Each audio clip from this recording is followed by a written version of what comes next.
खबर शामिल करते हैं सियालकोट से report Azhar Jani senior reporter PNP sports news Sialkot बीडी under 19 cricket world cup cricket tournament का ग्रैंड फाइनल मुकाबला लाहौर कलंदर्स ने कराची किंग्स को एक बड़े मार्जिन से शिकस्त देके ये मुकाबला अपने नाम कर लिया। फाइनल अपने नाम कर लिया। कराची किंग्स ने टॉस जीत के पहले बॉलिंग करने का फैसला किया।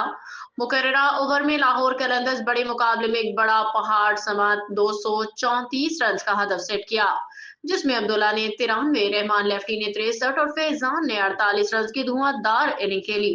हदफ के ताकुब में कराची किंग्स इस बड़े टारगेट के सामने मुकम्मल ढेर नजर आई। लाहौर कलंदर ने आसानी से मुकाबला अपने नाम कर लिया।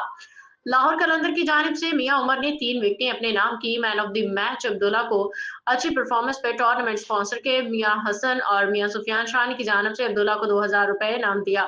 फाइनल जीतने पे चैंपियन टीम को 1 लाख रुपए कैश प्राइज के साथ खूबसूरत ट्रॉफी इनाम दिया गया। टूर्नामेंट के मेहमान खसूसी मियां सरवर बेड़ी, मियां यकूब बेड़ी, Mian Shams Bedi, Haji Mohammad Nasir Qadri, advertisement director PNP news HD, bureau chief GRO news HD सऊदी अरब मियां तारिक, मलिक रिजवान अवान, मलिक सकलैन अवान, मोहम्मद राशिद खसूसी शिरकत की। फाइनल मुकाबला जीतने पर मुबारकबाद पेश करते हैं लियाकत हुसैन पोलो नुमाइंदा खसूसी पीएनपी स्पोर्ट्स न्यूज, मियां हसन, मियां जमील, मियां शहजाद, मलिक इशफाक, अजहर जानी, मलिक अली अवान, हैदरी जट, कैसर भाई।